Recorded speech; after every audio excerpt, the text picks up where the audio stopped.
Welcome to another exciting episode of the $1 Million Peddlers. I'm Paper Guy. And I'm Mr. Magazine. Today is going to be a momentous Big word. it is, if only I knew what it meant, day in $1 Million Peddlers history. I'm going to ask Mr. Magazine to do something I don't know if he's capable of doing. Talking more? No, that would be having me shut up. That's not possible. Mr. Magazine.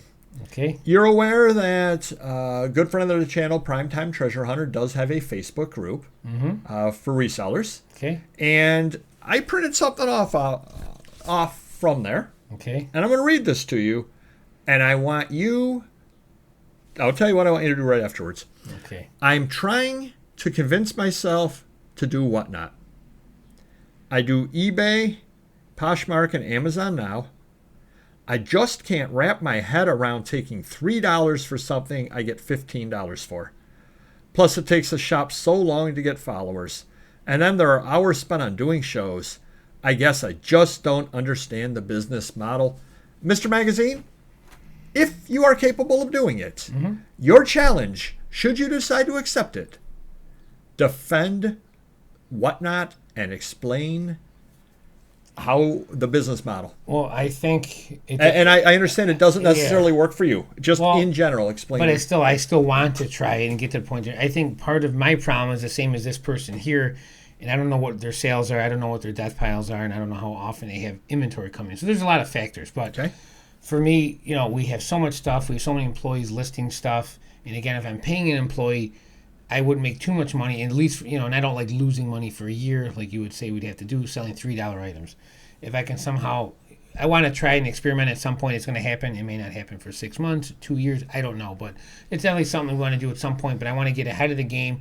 The time right now with things being low and not selling and being quiet, I kind of want to build up my eBay because I feel like we got good listers now. So I'm not in dire need where I can't pay my bills. Things are so bad. I need a second, another source, another platform. Then I would have no choice. I go, I'll have to try it out. So if I didn't hire that employee or two a few months ago, and we didn't start listing more on eBay, and our eBay sales kept tanking, I would have to do something else or get rid of some employees. So I decided the other way. You and my manager wanted more employees. So got more employees. We're listing more. Sales are up. I can pay my bills. I'm a little more comfortable than I was a couple months ago, so I don't need to do whatnot now. Okay. If this seller is doing good on Amazon, good on eBay, good on Poshmark, and he doesn't have a huge death pile, and he can pay his bills, and he's happy doing that, he doesn't need to do whatnot. All right, let me interrupt right there. Sure. Let me ask this question. Given, and again, I'm just going to work off what this person here says. It takes a shop so long to get followers. If they're doing well, and I'm assuming they've got some level of extra time, right, whether it's half an hour a day, whatever hour a day, whatever. If they're doing well right now on the other venues, wouldn't this logically be the best time to start whatnot because they don't need it? So they're not making anything extra on whatnot. Right. But they're building it up now when they don't need it. So that way in a year, if eBay suddenly went down or Poshmark, they're running on whatnot as it is. Yeah. Well, another way to look at it, too, is if, say, he picked up some huge clothing collection and he wanted to put some on eBay, some on Poshmark, but he's like, I want to get an eBay store with all clothing. If you start up a store now, it takes you a year, 2 years to get feedback. So you're not going to. So it's no different than starting an eBay store, starting whatnot. You're going to build up followers on whatnot, or you're going to build up your feedback and get your reputation up on eBay. So it's not a bad thing to do. It's something that But again, I've been critiquing it. I joke most of the time. I know a lot of people have success, and I think that's why eBay's hurting so much because whatnot is taking over, or is taking a nice chunk out of eBay. But again, I do want to do it. It's going to happen. But it's just one of those things I got to bite the bullet. So, but at some point it's going to happen. And for this gentleman, you got to try it out. You can't critique things. And maybe you maybe had questions about doing it originally. Then it worked out because you stuck through it. That's just who you are. You just put your time into it, and you're going to be successful, and you got to grind it out. And if this gentleman's a hard worker, he's got all these platforms. Add another one. Have your wife or someone else help or whatever if you need some help, and just try it out and stick with it for a while and go from there. But if you got a lot of stuff like we do, I think it's good for getting rid of some of that. Well, a lot of stuff and the ability to continue to get more stuff. Right. I think that's really the key. And you probably didn't see the short that I put up, Mr. Magazine, but I put up a short the other day where I filled the road for $67. If I'm filling a car for $67, there is a lot of opportunity. Yeah. Now, the argument that people make is you could get $15 for each item on eBay. Yes, they're absolutely right. I could. Long term, and you're never going to sell every item in your car. You're never going to sell every item that's laying in your house, so you got to look at that too. Well, not only am I not going to sell it, I'm not going to list it. Right. Because I've got a car full of stuff. I don't know how many items, 500 items, 600 items. Well, let's just say 500 items to make it easy. Yeah. If I'm listing 50 items a day, that's 10 days. Mm-hmm. Where am I putting it all? Okay, I can do that. Yeah. But meanwhile, every week there's another flea market. Right.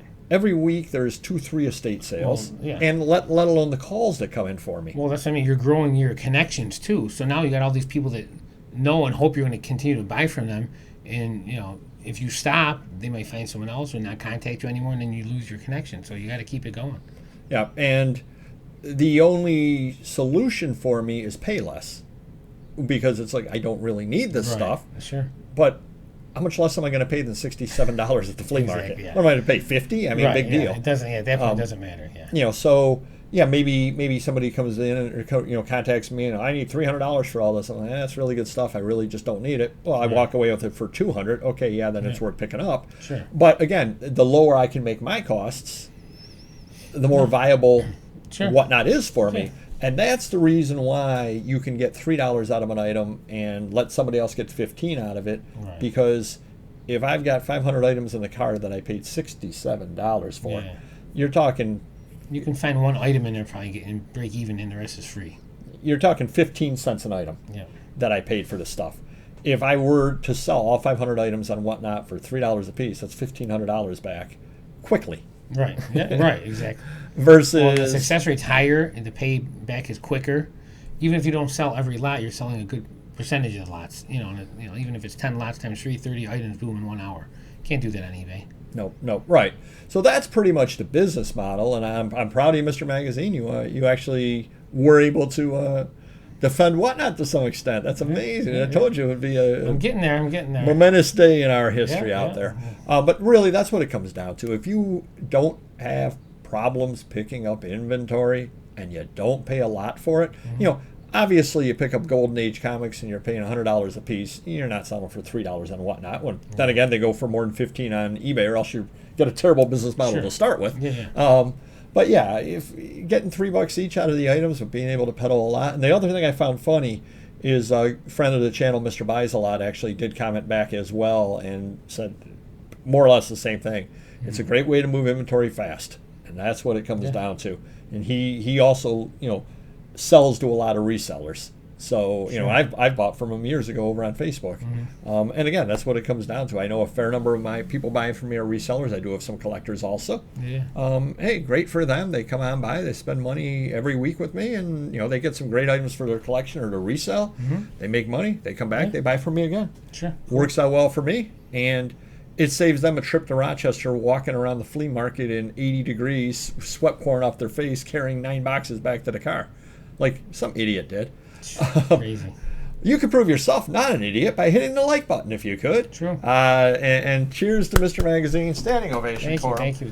He actually was able to defend whatnot. So hit the like button if you could, and we will see you next video. Take care. Bye-bye.